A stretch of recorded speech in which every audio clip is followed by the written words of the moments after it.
Japón es un país de contrastes. Desde el epicentro del ruido, de las pantallas y de los estímulos,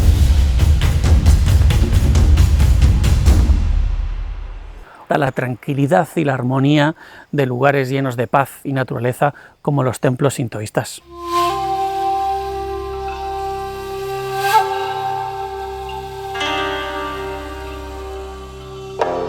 Hoy quiero contarte una historia.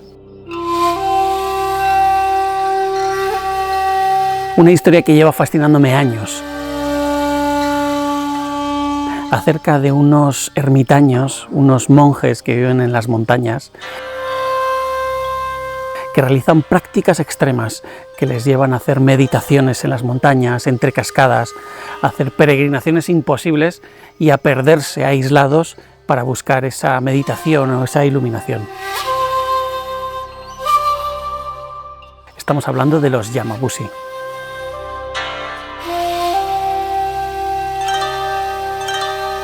He venido a Dewa-Sanzan, en la prefectura de Yamagata. Es el lugar que todavía mantiene la esencia de los Yamabushi, donde todavía existen Yamabushis y donde cada año se reúnen japoneses que vienen a recordar esa parte suya Yamabushi, a realizar todo ese trabajo interior y ese trabajo personal y conectarse con la naturaleza.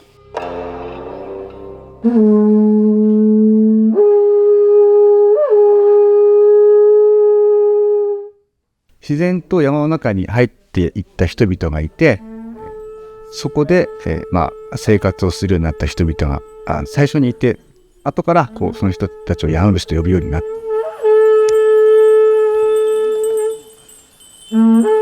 でなぜその人々が山の中に入っていったかっていうと、やはり、そこにある神様という未知の存在を知りたいと思ったからだし、そこに感謝の気持ちがあって、近づきたい、一つになりたいという思いがあって山の中に入って人々がいて、そこで生活するようになって、それが山伏となっていったということだと思います。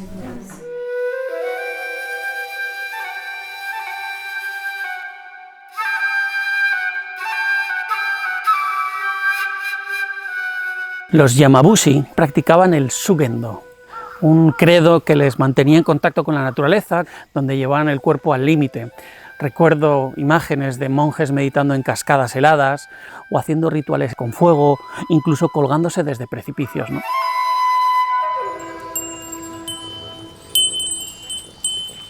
Para ellos era una manera de buscar esa iluminación, de despojarse de todo para encontrarse a sí mismos.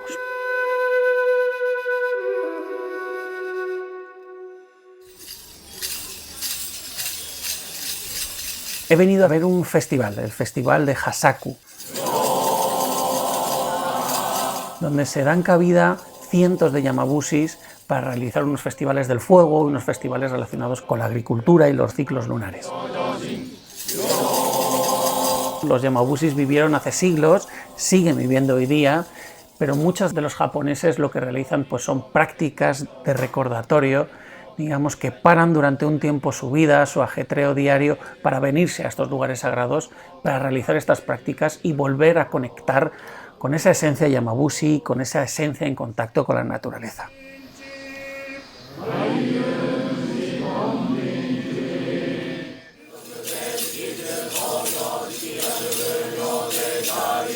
Lo curioso de los Yamabushis es que eran considerados un poco místicos, casi brujos, y durante muchos siglos acudían a ellos la gente de las aldeas en busca de consejo espiritual. Incluso se les llamaba para provocar exorcismos o para alejar esos males.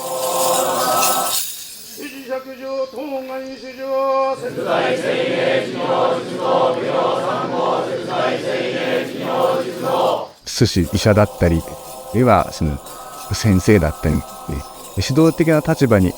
なってその地域を支えるために、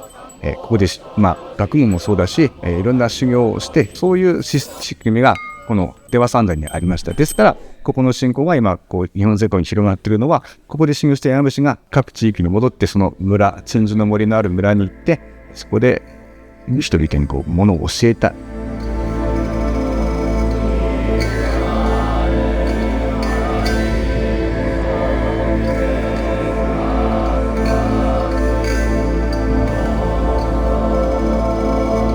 修行に来るということは一つ、来る人はそれぞれ自分なりの何か目的を持ったり、何かを変えたいと思って来る人が多いんですよね。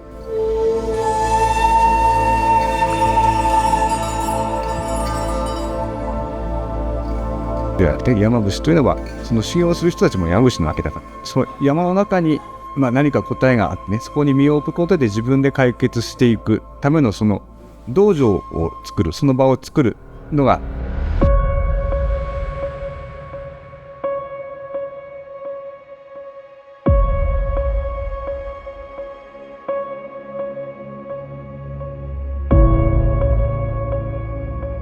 Ese contraste, esa búsqueda de paz interior dentro del ruido, es algo que siempre me ha fascinado de Japón. Aquí las prácticas ancestrales y la modernidad, la naturaleza y la tecnología conviven en un delicado equilibrio.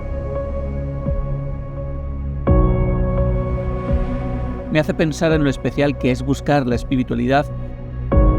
en un mundo rápido, lleno de estímulos superficiales y donde cada vez nos sentimos más solos.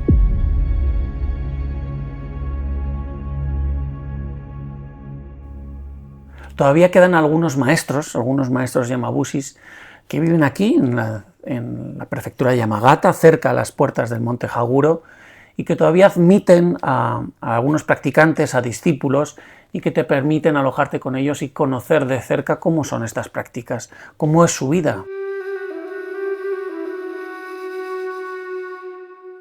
La ascensión hasta el monte Haguro, hasta donde se encuentran los templos principales, se realiza a través de una escalinata por un bosque de cedros centenarios que es maravilloso.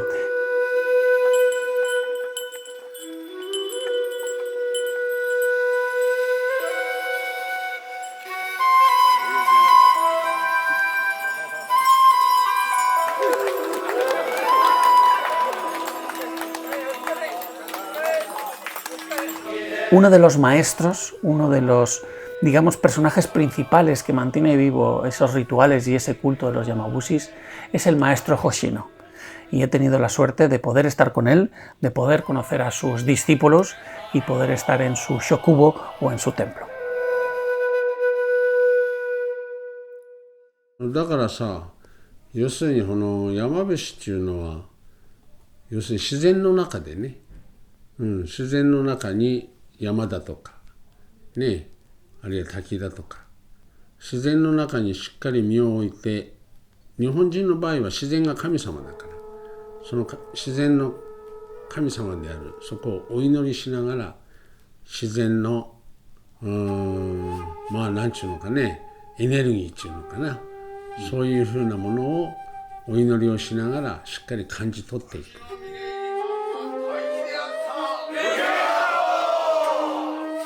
要するに山伏っていうのはね、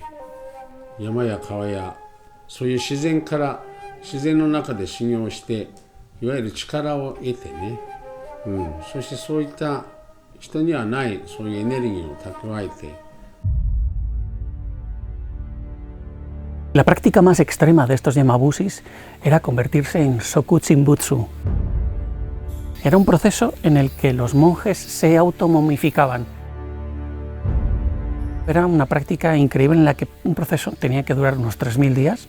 Durante los 1000 primeros días empezaban con un ayuno y con unas prácticas que hacían que fueran perdiendo esa grasa de su cuerpo. Pasaban otros 1000 días aproximadamente introduciendo unos frutos que tenían un veneno para ir lentamente ralentizando su metabolismo, para pasar a una última fase en la que se encerraban en una especie de ataúd, donde quienes custodiaban a ese monje comprobaban cada día si seguía vivo, si éste tocaba cada día la campana. Cuando dejaba de sonar la campana es que el monje había fallecido y se había convertido en Buda, ¿no? 即身仏っていうのはね、いわゆるこの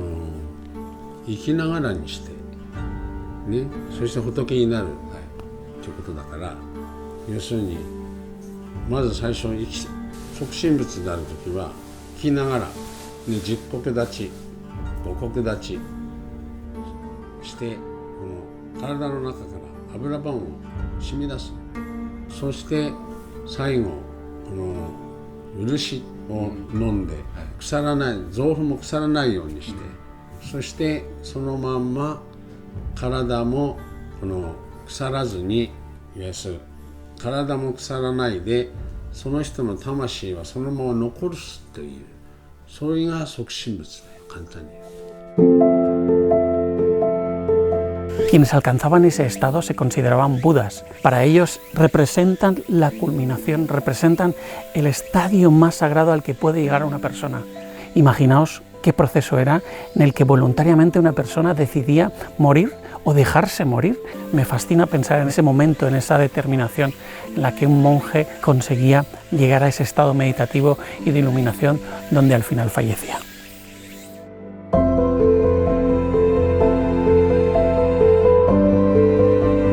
A mí lo que me parece interesante es esa idea que tenemos los seres humanos de crear religiones, de buscar las maneras de entender por qué estamos aquí. Y en este caso los Yamabushis han buscado llevar su cuerpo y su mente al extremo, de despojarse de todo, de aislarse de todo, de encontrarse con lo primigenio. Y yo me pregunto en qué momento ha surgido ese ego y esa idea de nosotros, y esa necesidad y esa inquietud por trascender. ¿Dónde está ese punto de inflexión? ¿Dónde está ese momento en el que un ser como nosotros empieza a tener esas inquietudes? Los Yamabushis se lo preguntan desde hace más de 1400 años. Ellos buscan, a través de estos rituales, la manera de trascender.